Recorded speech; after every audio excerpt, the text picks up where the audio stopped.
आप सुभाष, ये जो आपका कान नदी का नाला, इसके आसपास में सब कम से कम 10 से 15 फीट घुस गए लोग नाले के अंदर। उसके बाद में कुछ हो रहा है क्या? कुछ ही नहीं हो रहा है, जबकि ग्रीन ट्रिब्यूनल आदेश दे चुका है। तो ये तो खैर ठीक है, अब नगर निगम की लीला है, अपरंपार है, क्या कर सकते हैं। टेम्पो से मेट्रो तक का सफर है, पीछे पार्ट आगे सपाट। ऐसा क्यों? गुरुजी ने पूछा 16 दूनी 8, क्या हुआ क्या है? मतलब यहाँ से दिखेगा तो सामने का स्टेशन सामने ही दिखाई देता, ज़्यादा दूर नहीं लगता है। जैसे अपन ट्रेन में चढ़ा गया, तुमने कहा बैठो भैया, बोले बस उतरना ही तो है। वो वैसा ही हो जाएगा जैसे मुंबई की जो लोकल की हम बात करते हैं, फास्ट वाली लोकल की।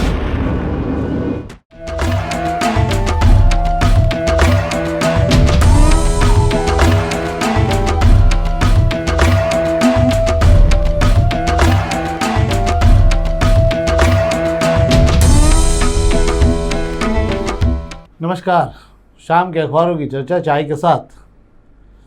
आज शाम के अखबारों की चर्चा में एक बहुत महत्वपूर्ण चर्चा है। शहर अब नए मेट्रो युग की तरफ जा रहा है, उस पर हम सबसे आखिरी में चर्चा करेंगे। शहर को एक बड़ी सौगात कल से मिलने जा रही है। शेखर जी ने पूरे व्यवस्था को देखा है, उसका मुआयना भी किया और कल लंबे समय वहाँ रुके हैं। हम उसको पूरी जानकारी आपको देंगे कि कल क्या परिदृश्य रहेगा। हालांकि राजवाड़े पर भी एक मेगा स्क्रीन लगाया जा रहा है, जिस पर आप पूरे कार्यक्रम को देख सकते हैं। प्रधानमंत्री कल इसका वर्चुअल उद्घाटन भी करेंगे। पर हम सबसे पहले अखबारों की खबरों का जिक्र करते हैं, जो आज अच्छी महत्वपूर्ण खबरें हैं। सबसे पहले हम उससे बात करते हैं और सबसे पहले आज पत्रिका की खबर की बात करते हैं। कल मोदी देंगे कई सौगात, जिस पर हम आखिरी में बात कर लेंगे। ये खबर पर बात करेंगे आज हम। आज नगर निगम ने एक बहुत बड़ा अभियान चलाया सुबह और बड़ी कार्रवाई की। 6 दुकानों पर इधर ताले लगा दिए और 4 मंजिला एक अवैध बिल्डिंग को जो है तोड़ ताड़ दिया है। रहवासी क्षेत्र में अवैध व्यावसायिक गतिविधि चला रहे थे, तो फूलों की दुकानों में ताले लगा दिए। और पहले तो अपन इस पर बात कर लेते हैं कि ये कौन सी बिल्डिंग है और कहाँ तोड़ी गई है। C21 मॉल के पीछे ये बिल्डिंग तोड़ी गई है। पर सबसे बड़ा सवाल ये होता है, कहा जा रहा है कि नाले किनारे की ये बिल्डिंग है और इसको नाले किनारे बना दिया गया था, और जो इस बिल्डिंग को बनाने के लिए जो मंजूरी भी नहीं ली गई थी और बिल्डिंग 4 महीना टल गई। अब बड़ा सवाल ये आता है कि बड़ी ये बात है कि 4 मंजिला बिल्डिंग जो है रातों रात तो खड़ी नहीं हो गई होगी। ये बिल्डिंग खड़ी होती जब तक नगर निगम के अफसर देखते क्या, ये आज तक मुझे समझ में नहीं आया। और इस शहर में अवैध निर्माण होते अच्छा हुआ कि यहाँ लोग रहने नहीं गए थे, नहीं तो नगर निगम की मजबूरी हो जाती है कि वो इसे तोड़ नहीं पाता। अगर बात पर सवाल ये उठता है कि इसमें से काफ़ी लोगों ने कहीं कोई 1, 2, 3, 4 मंजिल, किस मंजिल पर पैसा देके कुछ जगह खरीद ली गई होगी। सवाल यही उठता है कि नगर निगम क्या कर रहा है। दूसरी जो कार्रवाई नगर निगम आज की हर सिद्धि में की है, यहाँ रहवासियों की शिकायत पर 6 दुकानें सील की गई है, जहाँ फूल का काम किया जा रहा था, जिससे रहवासियों को गंदगी हो रही थी, वहाँ परेशानी हो रही थी, और नगर निगम ने आज सुबह यहाँ भी कार्रवाई की है। ठीक बात है ये, पर बहुत सारी जगहों पर जो है आवासीय क्षेत्रों में व्यावसायिक दुकानें खोल दी गई हैं। कहीं पर भी कोई इसको लेकर योजना नहीं है। मतलब प्राधिकरण के पास में करीब 5,500 प्रकरण ऐसे हैं जिसमें लीज शर्तों का उल्लंघन है। लीज शर्तों के उल्लंघन में सबसे बड़ी बात यह है कि आपने अगर आवासीय क्षेत्र के लिए में मकान लिया है तो उसका केवल आवासीय उपयोग होना है। पर हो ये रहा है कि उन तमाम जगहों पर जो न तो लीज भी उसकी वो नहीं हो रही है, बढ़ नहीं पा रही। क्यों? क्योंकि आपने व्यावसायिक उपयोग कर लिया, और इसके चक्कर में 5,500 से ज़्यादा मामले आज की तारीख में उलझे पड़े हुए हैं। और सब जगह व्यावसायिक उपयोग हो गया है, कहीं पे तो उनको लेकर सब जगह देखे जहाँ भी है। और कोई पॉलिसी नहीं बना पा रही सरकार इसको लेकर। कोई पॉलिसी बना ले कि भी आवासीय क्षेत्रों में कतई नहीं होगा। इंदौर शहर के 60% क्षेत्रों में, आवासीय क्षेत्रों में आज की तारीख में व्यावसायिक उपयोग हो रहा है और सब जगह आवासीय पैसा ही भरा जा रहा है। सबने दुकानें बना रखी है। तो जब आज की कार्रवाई से नगर निगम पर एक सवालिया निशान खड़ा हो गया है कि नगर निगम के जो जिम्मेदार लोग हैं, जिनका काम है शहर में गलत निर्माण को रोकना, जब 4 मंजिला तक इमारत बन जाती तब तक वे कहाँ थे? मेन रोड पर ये इमारत बनी हुई है कि लोगों की आवाजाही आंखों के सामने ये दिखती है। शायद मुझे लगता है नगर निगम के अफसरों को ये नहीं दिखती है, या वो देखना नहीं चाहते हैं। नगर निगम के अधिकारियों को सब दिखता है, जो हमें और आपको नहीं दिखता उनको सब दिखता है। ये किसी मामले की अब बड़ी शिकायत हो गई होगी और ये मामला जमा नहीं होगा इसलिए थोड़ा। अगर आप बात करें तो नाले, यही नाले के किनारे क्यों है? आप सुभाष, ये जो आपका कान नदी का नाला, इसके आसपास में सब कम से कम 10 से 15 फीट घुस गए लोग नाले के अंदर। इसके बाद में कुछ हो रहा है क्या? कुछ ही नहीं हो रहा है, जबकि ग्रीन ट्रिब्यूनल आदेश दे चुका है। तो ये तो खैर ठीक है, अब नगर निगम की लीला है, अपरंपार है, क्या कर सकते हैं। आज अग्निमाण खबरों की बात कर लेते हैं। ये भी मेट्रो से भरे पड़े हैं अखबार आज, और ये नाले वही खबर है, इस पर भी अतिक्रमण तोड़े गए, हथौड़े लगा के सब तोड़े गएंगे। हाँ यार, ये एक अच्छी बात है। खबर पर बात कर लेते हैं हम। कल हमने आपको बताया भी था कि जो है हालत बहुत ख़राब है किसानों की इस समय पे, और आवक इतनी ज़्यादा हो रही है और खपत कम हो रही है। उसके चलते क्या हो रहा है कि 50 क्विंटल से ज़्यादा प्याज जो है सड़कों पे फेंकना पड़ा किसानों को, क्योंकि उसके खरीदार नहीं मिले। इसके पहले निरंजनपुर मंडी में टमाटर फेंका गए क्योंकि उसके खरीदार नहीं मिल रहे। 2 रुपये 3 रुपये किलो में टमाटर बेच भी दिया तो उसकी लागत ही 10 रुपये 12 रुपये आ रही है। अब ये नया मामला आ गया कि जो ट्रकों में भर भर के तरबूज और खरबूज आ रहे थे उनके खरीदार नहीं मिल रहे। तो 2 रुपये और 3 रुपये किलो में जो है या मंडी में, चौधराम मंडी में उठाने वाले नहीं मिल रहे हैं। परिणाम ये हो रहा है कि बहुत सारे लोग तो ट्रकों को वहीं छोड़ के चले जा रहे हैं। हालत ये है कि भाड़ा तक नहीं निकल पा रहा है खरबूज को लेकर, तरबूज को लेकर। ऐसी स्थिति में कोई शासन की तरफ से भी कोई व्यवस्था नहीं है और इससे भारी नुकसान किसानों को हो रहा है। भर के बेचारे ले तो आते हैं पर उसके खरीदार नहीं। क्या शेखर जी? बिल्कुल सही बात कह रहे हैं। तरबूज और खरबूज पर जो ये मार पड़ी है, ये मौसम की मार है। जब तेज गर्मी पड़नी थी अप्रैल और मई के महीने में, तो अप्रैल में तो फिर भी ठीक रहा कि अच्छा मौसम रहा, तेज गर्मी रही। पर मई की शुरुआत हुई तो ऐसा लगा कि जैसे सावन भादो आ गया हो और बारिश ने अपनी दस्तक दे दी। तो आमतौर पर जो है बारिश की जो शुरुआत होती है जून में होती है, जून के शुरुआती हफ्ते के अंदर होती है। पर बारिश जो है मई से शुरू हो गई। ऐसे में जो मौसम जो में उमस आ गई, ठंडक आ गई। उमस आने से पहले ही मन चिड़चिड़ाहट सा हो गया, कुछ अच्छा लग नहीं लगा। तो ऐसे में लोगों के खाने में दिलचस्पी कम हो गई। तेज गर्मी पड़ती तो ठंडक के लिए तरबूज खाए जाते, खरबूज खाए जाते। अब वो तरबूज और खरबूज भी इस मौसम की मार से ऐसे पीड़ित हो गए हैं कि ना उनमें स्वाद बचा है, ना उनको खाने में किसी की दिलचस्पी बची है। इस वजह से उनके जो भाव हैं वो आसमान से ज़मीन पर आ गए हैं। वरना नहीं तो यही गर्मियों में तरबूज और खरबूज के जो भाव होते हैं, हालांकि शहर में हम देख रहे हैं तरबूज और खरबूज लेकर ठेलों पर तमाम लोग खड़े दिखाई देते हैं और 10-10 रुपये किलो में इतनी आवाज़ लगाते हैं। पर सवाल ये उठ रहा है कि लोगों की दिलचस्पी इसलिए नहीं हो रही कि मौसम जो है बदल गया है। कि मौसम है ना, मन के अंदर भावना ही नहीं जागने दे रहा है। ये बात उन राजनेताओं पर भी लागू होती है जो मौसम के साथ में जिनके भाव बढ़ जाते हैं। उनको ये समझना चाहिए कि जब समय बदलता है तो इसी प्रकार भाव तरबूज खरबूज जैसे हो जाते हैं। इसलिए जो है अपने स्वभाव को, व्यवहार को जो है खरबूज तरबूज जैसा न बनाए। अब हम बात कर लेते हैं दोपहर की खबरों की। दोपहर की खबरों में आज पहले पेश की खबर की बात कर लेता हूं मैं आपको। दिल्ली के गलियारे में बड़ी जोरदार चर्चा है और जो उसको लेकर कि कांग्रेस का सिंदूर जो है वो भाजपा में चमकाने की तैयारी हो रही है। कांग्रेस का सिंदूर में कौन लोग? जिन लोगों को डेलीगेट्स बना के भेजा गया था विदेशों में भारत का पक्ष रखने के लिए, ये वो लोग थे कांग्रेस के जिनके नाम कांग्रेस ने नहीं दिए थे, पर कांग्रेस की तरफ से इन लोगों को भेजा गया था प्रधानमंत्री नरेंद्र मोदी द्वारा। और इसे ऑपरेशन लोटस 2 का जो अभी नाम दिया गया है।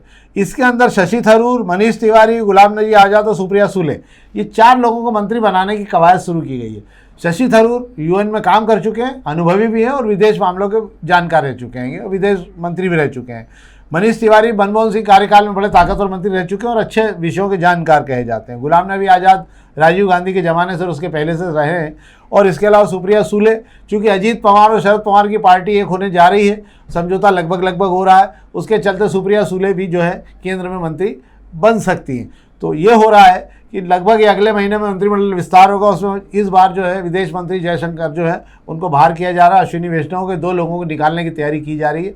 क्योंकि भारत पाकिस्तान संघर्ष के बीच में जयशंकर की भूमिका ठीक नहीं रही, प्रधानमंत्री मानते हैं। और ऐसे में वो नए जो है कांग्रेसियों को मिलाकर अब जो है कांग्रेस का सिंदूर जो है वो भाजपा में चमकने लगेगा और उससे हो सकता है शायद ये मांग भरी भी जा सके।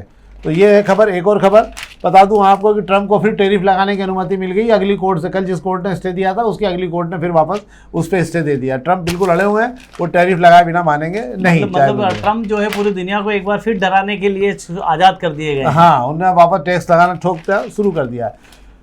और 2 खबरों पर मैं आपकी जानकारी के लिए बता देता हूँ। एक तो मांगलिया का रेलवे क्रॉसिंग आज से बंद हो गया 1 साल के लिए। और रेलवे क्रॉसिंग बंद होने के कारण यहाँ के 50 से 70 गाँव के रहवासी करीब 60-1,000 लोग, इन्हें अब 30 किलोमीटर का दौरा लगा के जाना पड़ेगा और उसके कारण इनको बहुत दिक्कत होगी। इसके कोई वैकल्पिक मार्ग तैयार नहीं किए गए, इसे लेकर बड़ा नाराजगी भी है लोगों की और वहाँ आंदोलन भी हो रहा है। इसके अलावा एक खबर पर और मैं आपको बता देता हूँ कि मलारगंज तहसील का बड़ा भव्य बनाया गया है। वहाँ पर बिल्डिंग बनाई गई है मलारगंज तहसील की और ये बनाई गई है पालाखेड़ी में और पूरी बिल्डिंग कंप्लीट हो चुकी है। उसके बाद जब बिल्डिंग कंप्लीट होगी तो पता लगा कि ये तो रेलवे की भू जो है ये रेलवे भू उपयोग की ज़मीन है। तो अब वो बिल्डिंग बन के खड़ी होकर कुछ हो नहीं सकता। अब उसमें एक ही काम हो सकता है कि नए मास्टर प्लान में धारा 23 के तहत इस बिल्डिंग का जो भू उपयोग है रेलवे वाला उसको समाप्त किया जाए और ज़मीन को वापस जो है मास्टर प्लान में सामान्य स्थिति में डाली जाए, आवास के उसमें जो भी डालना हो, तभी जाके इसका कोई उपयोग हो पाएगा। पर भाई साहब इसमें बड़ा सवाल ये उठेगा कि रेलवे की जमीन सेंट्रल गवर्नमेंट की जमीन होती है, उसको मास्टर प्लान में मध्य प्रदेश की सरकार भू उपयोग कैसे बदल पाई? हाँ, उसमें ये बात भी है। पर उसके हुआ ये था कि रेलवे के लिए जिस समय में टीएमसी ने जमीन रोकी थी तो रेलवे से नहीं पूछा था उन्होंने, किसी उपयोग के लिए रेलवे के लिए छोड़ रखी थी, पर अभी तक उसका रेलवे के लिए उपयोग नहीं है उस ज़मीन का। तो ये मास्टर प्लान में ज़मीन भू उपयोग करना था, पर मास्टर प्लान में इसका उपयोग चेंज किया जा सकता है। और अभी इसमें से 8 एकड़ ज़मीन जो है वो नगर निगम को भी दी गई है, पर जब तक ये धारा 23 में चेंज नहीं होगा, जब तक ये यथावत बिल्डिंग खड़ी रहेगी। तो बड़ा सवाल है कि इतनी बड़ी बिल्डिंग बन जाती है जब विभागों को पता ही नहीं पड़ता है कि भूमि किसको हमने दे दी थी, उसको हमने किसको मालिक बनाने का वादा कर दिया था और किसको हमने वहाँ बिठा दिया लाके। ये सबसे बड़ा मामला है कि बिल्डिंग बनवाई किसने और उसने ये नहीं देखा कि बिल्डिंग की ज़मीन किसकी है। तो ये हालत है। अब हम बात कर लेते हैं प्रभात किरण की खबरों की। प्रभात किरण खबरों में जो है एक खबर महत्वपूर्ण है जिस पर हम बात करेंगे, मुझे लगता है ये सबसे अच्छा है। आज जो है शेखर जी ने खुद स्टोरी की है, ये वाली शेखर वाघोला जी ने, टेम्पो से मेट्रो तक का सफर है, पीछे पार्ट आगे सपाट। ऐसा क्यों? गुरुजी ने पूछा 16 दूनी 8, क्या हुआ क्या है? एक्चुअली बात कर लेते हैं हम मेट्रो की, जो कल से हम इंदौर शहर में, पूरे मध्य प्रदेश में मेट्रो का युग शुरू होने जा रहा है। प्रधानमंत्री नरेंद्र मोदी भोपाल आ रहे हैं, वहाँ से हरी झंडी दिखाएंगे और इंदौर की गांधीनगर स्टेशन से जो मेट्रो जो है अपने पहले सफ़र पर निकल पड़ेगी। शुरुआत 5 स्टेशनों तक होगी, 5.5 किलोमीटर का वह सफ़र तय करेगी। कहा जा रहा था कि जहाँ से इसकी शुरुआत हो रही है यानी गांधीनगर स्टेशन, उसका नाम अहिल्याबाई के नाम रखा जाएगा। कल अहिल्याबाई की जयंती भी है और अहिल्याबाई के 3 शताब्दी वर्ष जो हम लोग मना रहे हैं, उसके अंदर ये रेलवे की सौगात, मेट्रो की सौगात मिल रही है।